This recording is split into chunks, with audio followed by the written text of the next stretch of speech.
Hello and welcome back to yet another episode of Everybody's a Critic. It is our 10th episode. After 14 long months, we have finally hit our first milestone. Today we are talking all things Wish World, Doctor Who Season 2, and I'm joined by the wonderful James. How are we doing, James? I'm good, Josh. Thanks for having me. How are you doing? Do you know what? I'm on top of the Wish World. I think it's a very interesting episode. I have lots to say, and I'm sure you do too. Yep. Oh, well, I've got some thoughts. Just want to give our listeners a little bit of background, maybe your history with Doctor Who, any fun facts that you've got to share. Yeah, sure. Yeah, I've been watching the show since I was a kid. It was kind of something I just kind of stumbled upon at a friend's house. Like I'd heard of it, and then like we just caught an episode of his. I was like, this is the best thing I've ever seen. Like it blew little 10-year-old James's mind. And then I've since been able to like go on. I work for a channel called WhoCulture now. I'm one of their video editors, so that's really fun being able to kind of put my encyclopedic nerd knowledge to good use. And it's been really good seeing the show come back and like watch it progress through the years and kind of it has grown up a little bit with us, which is always nice to see. Definitely. I know all those years ago. God, I can't even remember the first proper episode I watched. Obviously, I must have been watching series one and two when it came out, because we've got all the DVDs and stuff like that. But I think the first memory of Who, and I say this story every time, it was the Lazarus Experiment because it Okay. was Spider-Man 3 opening weekend, and we had to leave like sort of halfway through the episode to go watch Spider-Man 3. So I'm sure I was watching it before because like I said, I had all the action figures and DVDs. Oh So yeah. it's but like you said, it's amazing that we have grown up with this show. Um, and it's what 20 years old now. It's really sort of become a staple of my life. Anyways, enough of the nostalgia ridden You talk. talking to me or are you talking to Russell T Davies? Oh God, don't get me started on that man. We are jumping into the first part of our season two finale, Wish World. Obviously, we'll have the reality war next week.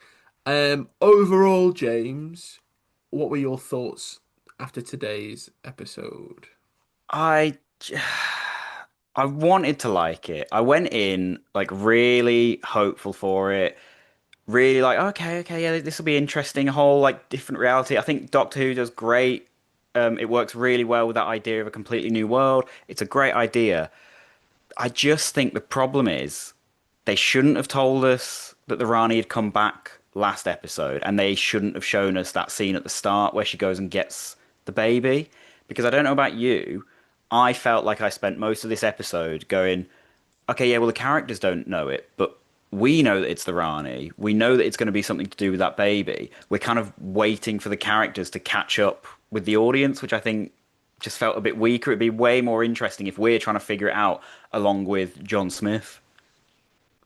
Yeah, and I think a lot of the episode tends itself to those. I said it in my review. It's very similar to One Division, and I think if just like One Division, we were as an audience finding out at the same time as these characters what is going on, I think it would have been executed miles better. Not to say I didn't enjoy the Wish World stuff. I think that's the best part. Certainly the standout element of this episode. But I think the last sort of structure, I think it's very clear Russell has tried to emulate that run of Utopia to the Sound Hmm. of Drums to the Last of the Time Lords, where I really think he felt he had to reveal the Rani at the end of Interstellar. Um, it was the logical way of revealing, but I don't think it was the best way. Like you said, saving that for today. But I don't know if it was just me, but the actual reveal to the Doctor that the Rani is back was so underwhelming. And I think Um, that's been the problem with like the reveal to us as well of last week in the Interstellar Song Contest. It's just felt a bit flat both times. yes, but like I said last week, I preferred how they dealt with by generation this time compared to Tenants by Right. generation. I think I watched it back this week, and it's such an awkwardly shot scene. You've got Mel and Donna either side of the Doctor as if he's going to regenerate, and they pull him.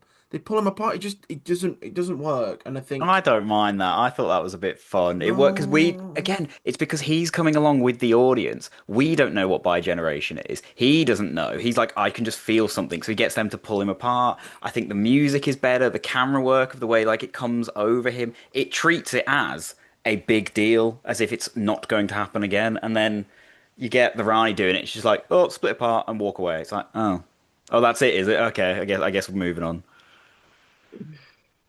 I just yeah, I will agree to this. I But think no, that yeah, it's just an awkward concept. I don't yeah. think by Oh yeah, I don't generation like it coming back. is.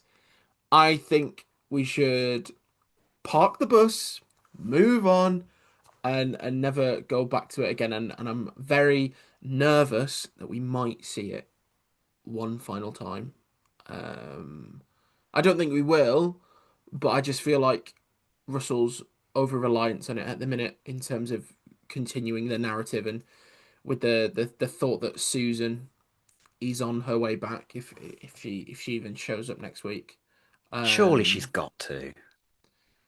I think it would be the biggest waste Yeah. if she isn't in it next week because obviously we see her just before that the clip with Rogue, um, which I'm dying to talk about. But I think it'd be a massive loss for the show if you bring back such an iconic character after 62 years, well, however many years, 60 years since our last story, and merely have her there for fan exposition, sort of cheer moment, cameo, Yeah. Avengers, whatever you want to call that sort of niche brand of appearance now that we've started to get in the last 10 years, last 5 to 10 years. And if they do another season and they want to bring her back and have a more ongoing arc, then that'd be even better. But I just hope they don't waste having Carol Ann Ford in the show. Yeah, surely at the bare minimum we have to. I know it's not going to be William Hartnell, but just a scene of seeing her reunite with the Doctor. Like, surely they can't skimp on that. I saw a tweet and it was like, imagine if, just like in the story in the engine where the camera panned behind Abby and we go from Shooty to Joe, having the reunion be Shooty to David Bradley's That'd be great. first That'd be Doctor. so good. Just little touches like that.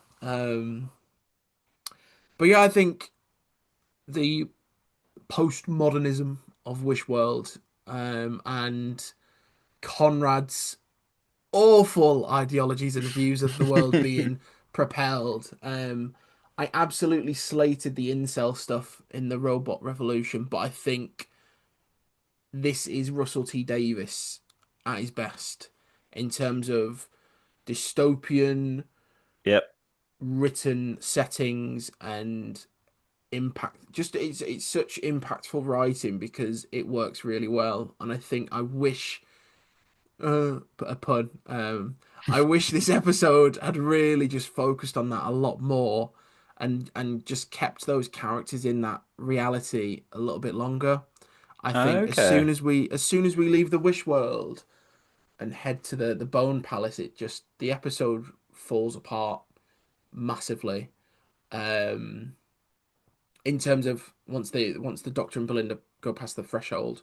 Yeah. Um, but yeah, I don't know what were your thoughts on Conrad's Dream Society? Yeah, I think it works a lot better. Like you're saying, they're comparing it to the Robot Revolution. It works so much better when it's subtext and it's sort of sewn through, and we can kind of just watch this world and how it's sort of portrayed, rather than just having it like smack you in the face with it. I had a bit of a relief in this moment because it was when Shirley was like this homeless character. I was like, oh, of all the characters, why is Russell picked to make the one in a wheelchair the like homeless one living on the streets? And then it actually gets fed into it. It's like, oh, okay, it's because of the society that Conrad has created. It's not a writing error. I was like, okay, I shouldn't have doubted him. I shouldn't have doubted him. It's fine. It's all good.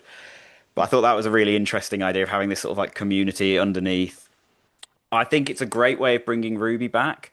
I didn't love 73 yards last season, but what a great way of like weaving this in, of having Yeah. it be like she's lived the 2025 and her brain knows like this isn't what it should be like, and that's how she's seeing the cracks in it. I thought that was a really good idea. I think stuff like that is where we're starting to see the strengths of where they said that season one and two were written as almost like one long story.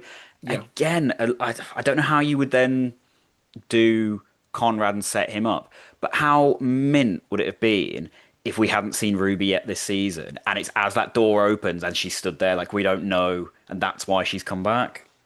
Also, we weren't expecting Ruby to come back at all, I think that would have or been really good. Yeah. Like we've almost forgotten about her. And then it's his companion from the doctor's almost forgotten about. He's coming back and she's the one that kind of helps him start sort to of see it. very meta. And Mm, yeah, no, yeah, I think that'd be great. I think I really like Ruby in this episode. yep. Just as it was something about the writing in both Lucky Day and this episode. I really think just as much as Ncuti has had all this time now to really step in and embrace the role, I think Millie Gibson has been really, really strong this season. Yeah, man.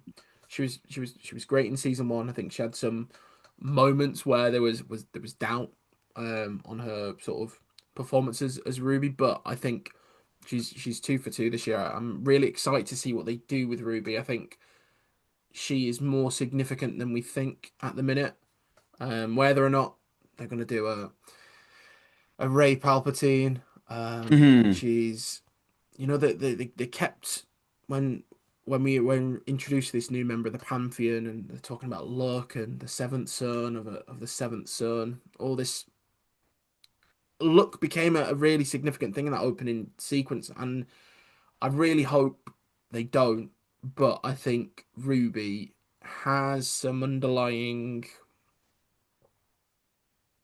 mystery still. I don't know. Okay. It's really See, weird. I would I love think to believe that, but fucking that it's Empire of another Death thing has on. really just burnt me, man. Yeah, I'd love it because I it's remember when it happened, everyone was like, "Oh yeah, but we don't know who her dad is." I'm like, I don't think it would fix it. I don't know if a sort of like last minute, oh, I know, like her mum was no one, but her dad was actually whoever this is. I just like you've already done it. You've already burnt that bridge. I think I'd rather them leave it now. I'd rather because it would feel too much like a trying to save face after the yeah. bad reveal last time. I think I'd love to see her back. In my ideal scenario, we would then next season would be the Doctor, Belinda stay together, and then Ruby joins them, and we get a three-person TARDIS team. Oh, that'd be That great. can you imagine how good That'd a be so season we could good. get from that, That'd be man? so good. I just imagine this next week. Ruby's there. Oh, my dad's calling me. My dad's calling me. The ringtone's the giggle. Ha ha ha ha ha. Mate, when the little baby had a CGI giggle in this, I was like, "Oh, we're back in space, babies." Thought we'd moved past the awful baby CGI. Oh, speaking of space babies, I think the biggest thing of this episode is the fact that the Doctor and Belinda are a couple. Boo, Nurse Doc shippers win. boo! We won, guys. I And don't the like it. Poppy, the space baby, is their baby, their child.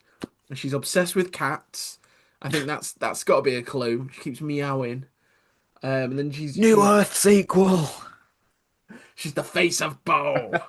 And she repeatedly rejects this idea of May the 24th, and whether or not Poppy is the same intellectual child we met in Space Babies, and she is super smart, and because of the realism of this new reality where she's merely a child, does she know more than a 2-year old could let on? She seems Um, to. She definitely seems to we've have more of an idea of what's going on. She seems to be able to see the cracks in this world. and we see she I think she's the one that's doubting in those scenes where the slips happen, and at the Yes. end where Omega is returning. I never thought I would have that reaction to Omega returning. She's there. She's shown again. She's in a cradle. She's looking around. She looks quite concerned. And then apparently she is the Doctor's daughter. Um, I think that's what the sort of dialogue is saying. She's real. She's real. She's my daughter. Um, and I think that kills the theory that the Rani was responsible for the space babies because I think she would have known who Poppy was, even though obviously she doesn't see her in the episode. I think she would have known if she had created a child of the Doctor, if that makes sense. Yeah, yeah, no, I get what you're saying. I really have absolutely no idea what they're doing with Poppy. It's she's clearly going to I be. don't think Russell does. Isn't that the problem, really? But we'll see. Yeah, I really have no idea. I'll be honest. I clearly she is going to be important in some way because, like you were saying, as the Doctor's falling, he's like, but she's real. I don't know Hmm. what that means. Whether like why they're being a real kid. Do we think it's going to be anything to do with Susan? Because you It have that must be. whole line It last must season be. of, oh, I don't have to have had kids yet to have a granddaughter, so they can play some timey-wimey stuff with it all. This reality that Conrad has created mirrors the real world. The the Ibrahim and Kate chemistry is still there. Mm. The and Belinda's family is there. Unit is there. The small things that are tweaked, because obviously we know it in the current timeline, Kate and Ibrahim are dating now. You know, Yeah. the bloke's staying late to sit with her while she's working. So I think there are some things that have been changed or slightly altered, but I do think that Poppy is related to the Doctor. I don't think she's Belinda's daughter, No, but I think there is a direct link from the Doctor to Poppy to Susan, and I think that might be explored, and it might be the saving grace of next week. it feels like it. It feels like the seed has been planted for that to be like not the MacGuffin, but like the final thing that they need to. There's gonna. This is my problem, right? They had it with Empire of Death last year, and they've done it now. They've gone too big, so when everything's falling down, it's all crumbling. I'm sat there going, okay, so Oh, this will be undone. Like they're like, there's yeah. going to be a reset It button is. next week. It's like when everyone died at the start of Empire of Death with That's what I mean. the It's like dust. as they started going, it's like when Ruby's mum went, I went, oh, they could kill her. They could have her gone, I guess. Yeah. Then I think they did Mrs. Flood and the grandma. I was like, oh, that's big. And then when everyone in Yeah, unit went, I went, okay, not all yeah. of one of each of them, maybe. Not everyone. This is absolutely getting undone in the next 40 minutes. And it's a shame because, like, I know Russell does get a bit famous for his reset buttons. And maybe it's because I was younger when I was watching those original seasons, but I think you look back at them and it's like, this stuff could stick, man. Whereas I think it's a bit too big now, and you watch it and go, okay, that 100% this is all just getting rewound and undone. But I suppose if you're living in a different reality, we know it's not going to be permanent anyway, I suppose. Yeah, I think that's the biggest issue as well. Anything that happens in this world might not impact what happens in the real world. Unless you die, maybe. I don't know. I think all these people vanishing, they're not dead. I think Okay. I think it's just not an illusion. Um, I also think, based on now, this could be potential spoilers based on the clip in Unleashed. I don't know if you've seen it yet. I haven't actually, no, I haven't They had time. so it's a very small 5-second clip, as Of always, course. of the Rani going to speak to Conrad. Um, and I think she's complaining that there's not enough energy or power, and that she wishes Desiderium was older, but luckily she has Conrad, and it literally ends there. So I don't want to put two and two together, but I think they're gonna initially fail to bring back Omega, or they have issues getting him back or whatnot. So I think this reality collapsing around them fails, which will be a bit of a like a really bad cliffhanger.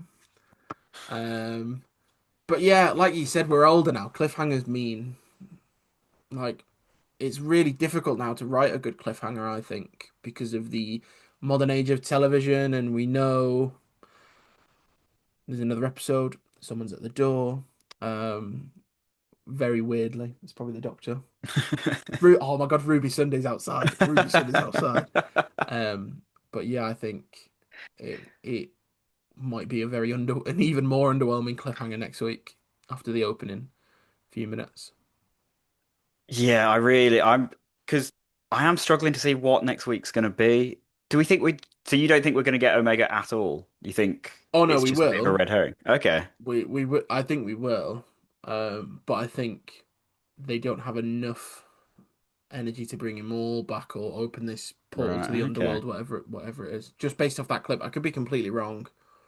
It is Um, crazy that 2 episodes in a row we've had what I would call a kind of lackluster reveal that an old classic villain has come back. yeah, Like, I saw when I was working on a video this week, we were talking about how Stephen Moffat got asked about bringing the Rani back when all the Missy stuff was going on, because that was quite similar. And he was like, I'm not bringing the Rani back because no one knows who she is. I'd love to know what he thinks now that they've brought the Rani back and Omega, because mm. does anyone know who Omega is? I'm aware of him, but Yeah, I'm I aware of don't him. really know.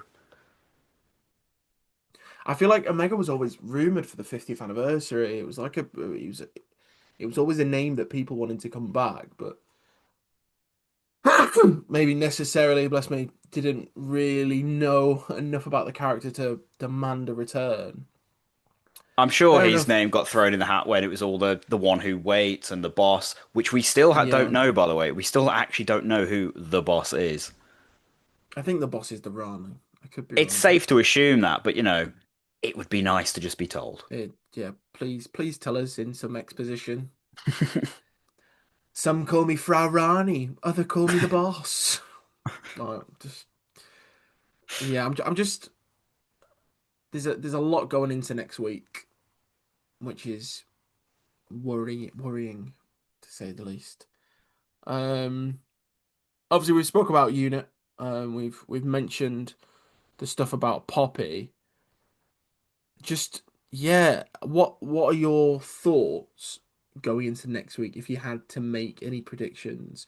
Because my current stance is this dynamic of the Flood, the Rani and Conrad, it's just being set up to fail, and whoever decides to turn heel, whether it's Conrad being fed up of sitting in that room all day with a baby that giggles at him, Mrs. Flood, who is restricted to sandwich making I think it's and going to be being Mrs. Flood. belittled consistently. Looking back, the character damage they have done to her is quite remarkable because as soon as season one ended, we had that more antagonistic Flood, and all season, show's gonna end May 24th, or the stuff with the Vindicator. She seemed like a villain, and all of a sudden, she's just this old, helpless woman making sandwiches, being bullied by Archie Punjabi's Rani. And I just think if anyone is going, it's going to be Missy in the Doctor Falls Yeah. again. Um, so yeah, that's my And it just prediction. I feels think. way too predictable. As soon as we got the scene last week, I was like, I bet you that's how it all ends because the doctor's trapped, he can't get out, and then Mrs. Flood has like a last minute change of mind and goes, "Oh, actually, no, I am a good person." It's like, oh, just And weak. she spent 2 years hiding from him. Like Because like, in this episode, the bit when she goes and they've arrested the doctor, he gets taken away, and then it's really she comes good. in and takes Belinda. Yeah, She's proper back to being a villain, man. It's mint. Anita Dobson's yeah. really good at it, man. And I think it's such a waste to demote her to like second fiddle. So obviously this week we had Eurovision. Um, and our good friend Ncuti Gatwa pulled out last minute and was unable to give our jury votes to the rest of Europe. Um, the Sun, nice name drop there, decided to run a story this week that said Ncuti Gatwa had been sacked because of his conduct in the build up to the Eurovision Song Contest. And obviously the BBC has had to come out and release a statement to say this isn't true. We've not sacked Shooty because of this, and so on. But obviously it has brought attention to the possibility that Shooty does leave next week. And it's a very commonplace and consistent narrative now that we might not have Shooty as the Doctor anymore after next week, which I think is a shame. I think I think it's a huge shame. he is sensational as the Doctor. He's such a strong professional actor, and it will be a huge loss for the show. I think what would be even a bigger loss, obviously, we mentioned before having a series with the Doctor and Belinda with Ruby. I really hope Varada stays on. I really hope I'd Ruby love comes that. I back. really want to see a companion cross from Doctor to Doctor because we've not had that since Clara. And what they did with Clara is really good. Yeah, And until they killed. Um, rest in peace. Killed by it's a fine. She's living in that bird. 1 second. It's fine. um, I just think it'd be wonderful to have the pair of companions carry on. I think both bring many different things to the show, Mm. and having them together could really open the doors for some really exciting storytelling. But yeah, what do you think about Shooty? I think it'd be a What's your real opinion? shame. I think we might have to accept the fact that this is it. There's way too much pointing towards it. There's the fact that he's already got other jobs lined up. It's not. I know, you can argue it's because, well, they weren't sure whether there was going to be another season, and he's a working actor. He's got to have jobs lined up. We have seen that happen before, but I don't know. I think we're kind of trying to gaslight ourselves a little bit, and I'd love to believe that he's staying. I'd want him to stay, but I just don't think he is. There's just too many things. Like there's his next job. I can't remember what it was called, but someone's found there's a piece of music being released for the finale, and it sounds really badly like regeneration music. That that song has been. I've listened to that song so much on YouTube. Um, I remember when it first came out. I think it was when I was on a holiday. And I was there listening to it, and it does, but then it doesn't. And I said last week after we found out that Susan was back, I said it sounds more like a reunion piece of music. But Okay. again, I think that is just clutching at straws. But it's just a bizarre thing to release. Imagine if Validecchum released like a year before Tennant left. It's weird to do it ahead of time, but we see it, man. You see it with films and stuff all the time. Promotional Yeah. images, toys, and soundtracks, they get released ahead of time. And who is it? Is it? I think it's Michael Giacchino, who he always really purposely like names his tracks something completely different and a bit weird, so it can't give off spoilers. Just But yeah, yeah, and that we mentioned earlier, if you look at the run times, there's about an extra like 10, 15 minutes on this one compared to other ones. Why do they need the extra time? Because they need to wrap the episode up and give Shooty time to regenerate. just I think what I find interesting is, and I'm not a big fan of all the set leaks and Yeah. pictures being taken, and be having people plural on the ground when things are shooting, and being able to piece together plot details and theorize and speculate. A lot of the theory that Shooty was leaving spawned from the fact that there were reshoots in Cardiff a few weeks before the release of season two, and it pains me to think that there was a version of this finale, and we still could get this version where Ncuti doesn't regenerate. It was heavily sort of inferred that they shot a different ending for the episode with the key players. Um, Spoiler warning. Um, that people have.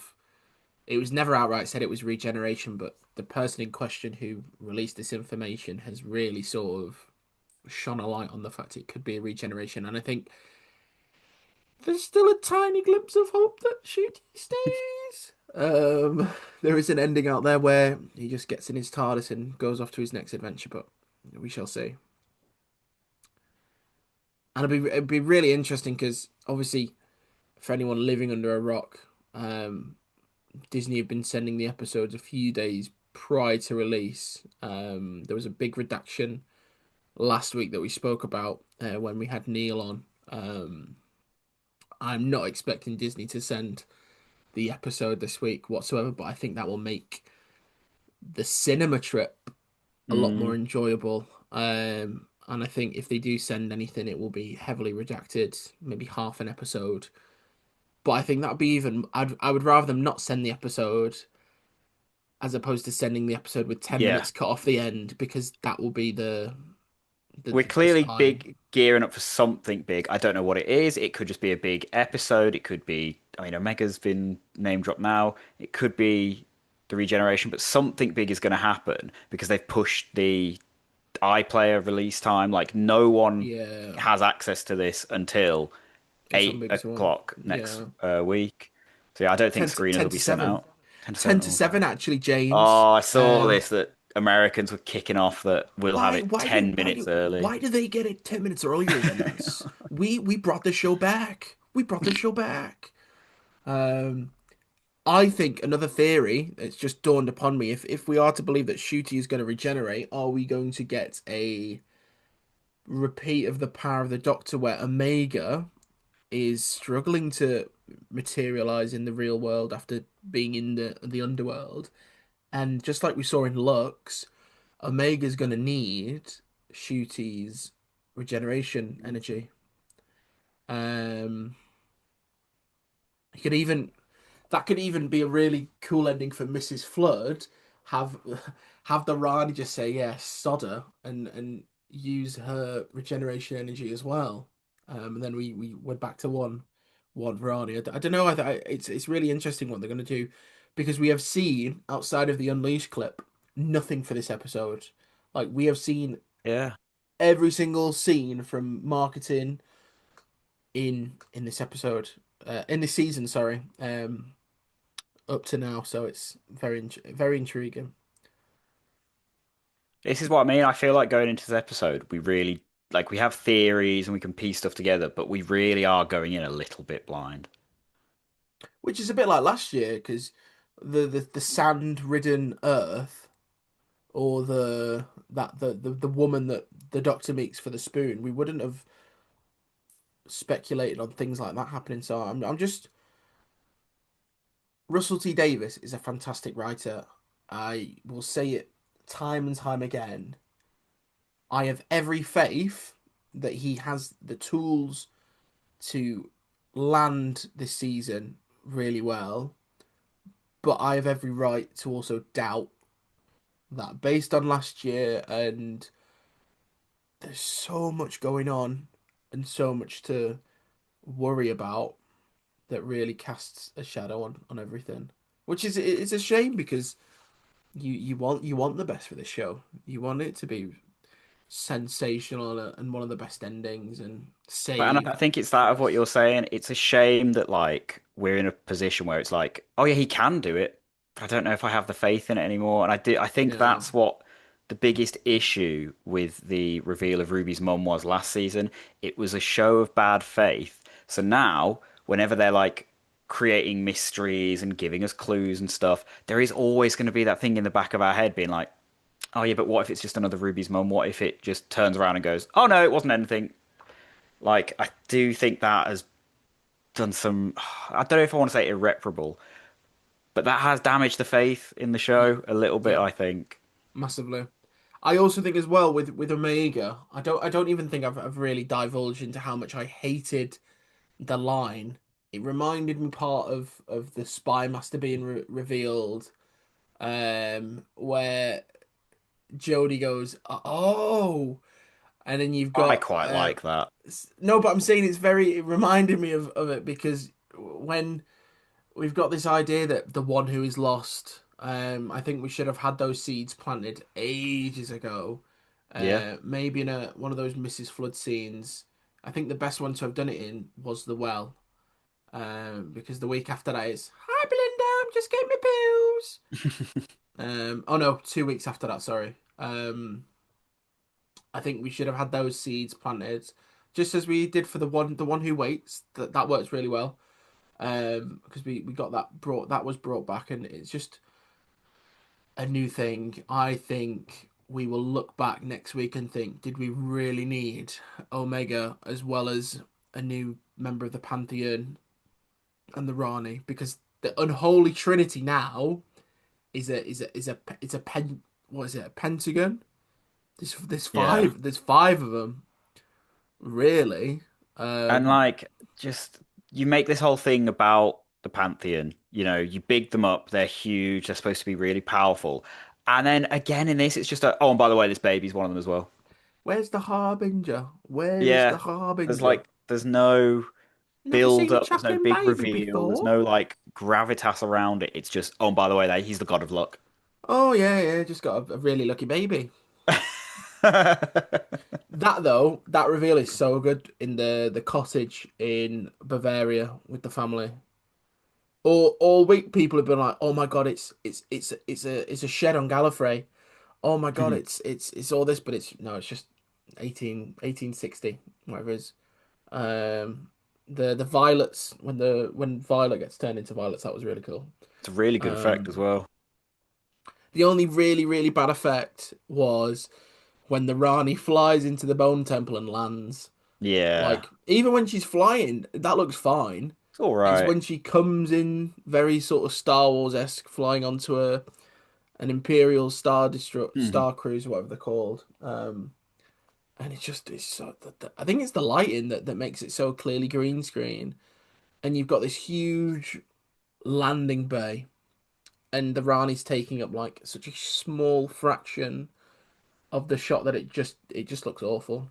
Yeah, Um, it's not great. I tell you what, those big like bone creatures, they look great when the city's all falling love down. A lot of them, this episode did look even really though good. they do nothing. Nah, Love them. They look they're they look great. just wandering around. Russell's there like, we've got £2,000 for VFX. What are we going to do? Just comes up. Got to Oh, use all the budget, man, otherwise you won't get the same next year. just stick a few dinosaurs in the background. Well, because this is the thing, I didn't realize this recently. Someone mentioned to me where everyone's complaining about, oh, will Disney pull out, won't they? Oh, what will they do without the big budget? Apparently, a huge allocation of that budget just goes To to 4K. upgrading it to 4K. It's like, we don't need Can't that. be. Like, That yeah, it's can't. great if the show looks that bit crisper, but I don't think Doctor Who needs it. I think that's rubbish, though. I almost swore that. I think it's rubbish because Power of the Doctor was in 4K. Eve of the Daleks was in 4K, Oh, were and they? yeah, they were produced during the pandemic. I think it was when BBC started to really push 4K on iPlayer. Um, so yeah, the 4K's been a thing for Doctor Who. Um, so yeah, I don't know. It was an odd statistic. It could be true. Don't get me wrong.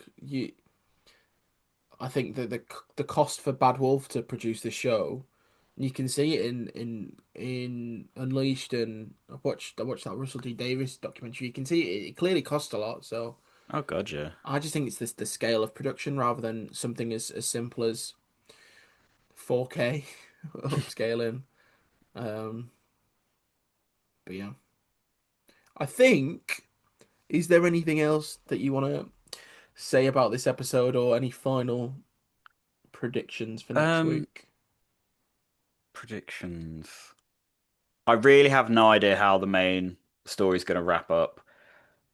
I think we are going to see a regeneration. The only thing that I don't even know if I want to say like, but I can find some peace in the idea of if Shooty leaves is if he actually regenerates into the next Doctor, it would be mint to actually get a surprise casting like we don't know. The problem is, Yeah. I think we're about to get the worst of both worlds, where he does die, he regenerates, and then it I cuts mean, to credits while we he's like don't we arms don't are fucking out, see who it and is. because they haven't Ah! cast them yet. But oh, sadly, I that's what I'm prepping myself for. I'm hoping if I go in expecting the worst, then I'll be pleasantly surprised when it doesn't devastate me. I just hope Russell doesn't reheat the David Tennant nachos from the end of time and really like milks it. As much as I love David Tennant's regeneration, I would much prefer one like Capaldi into 13, um, or something. I love 13's regeneration, so something Mm, simple, bittersweet. bless you. Just I'm getting allergic at the thought of a regeneration this soon. Um, yeah, I think I think Shooty does leave next week. Um, which is a shame. And like you said, it'd be great to have a surprise regeneration. Hey, Chris, Yeah. welcome, Chris Marshall, the 16th Doctor. Um, but yeah, only time That's will what tell. the only thing, not the only thing, but one thing that could really for me just save if Shooty leaves. I'd love it if Varada or Millie Gibson stay on. Stays on. Yeah. Yeah, like if we lose Shooty, at least keep one or both of the companions. That's what I'd really like to see. Could you imagine if Shooty regenerated into Varada? I'd stop watching. Oh yeah, I suppose before we do go into next week, where do you sit on the whole uh Belinda is Susan No, theories? no. No. Belinda is Belinda. I I think. hope so. I really hope so. I don't think there's anything special. I think if the special companion was Ruby and they wasted that. I don't see Russell doing it again. I think I hope not. she's normal. I just think she's a simpleton. Her speciality, her mystery, her enigma was the fact that Conrad told the Doctor about her. That is Yeah. the only significance to her character. Do you know if they come out next week and say Poppy is the daughter, the real like biological daughter of the Doctor and Belinda, I will be not devastated because I love this couple. I think they're great. I would rather Poppy be a space baby made from the Doctor's DNA Yeah. than to be their legitimate child. I don't think she will be Um, just because you have that whole scene where like Belinda's mom and grandma are saying like, "Oh, how long were you in labor for?" and she just has no yeah, no, recollection of literally it. I this, don't think literally that. Yeah, she's anything to do with Belinda. I just I just can't wait for that CGI Poppy dialogue next week, where she gives some exposition about how she was born. Um, So what you do is, right, you have her maybe start that speech and then the rest of the speech is done in flashback, so it's just voiceover and we don't see the Nah, mouth. but Doctor Who fans hate flashbacks in a minute. I'd rather that than more of that mouth stuff. I liked Space Babies. I will defend that I episode. like Space Babies. It's It's a such a classic fun Russell. season It's Russell T Yeah. Davis to a T. It's and But the mouths the were idea bad. of stories, the amount, the CGI was rubbish. But this idea that it baked that idea of stories into the show, and as we've said, series one and two come together as this really nice, I will say Yeah. nice collection of overarching narratives. Some of it works, some of it does not, and that's fine. It's been made now.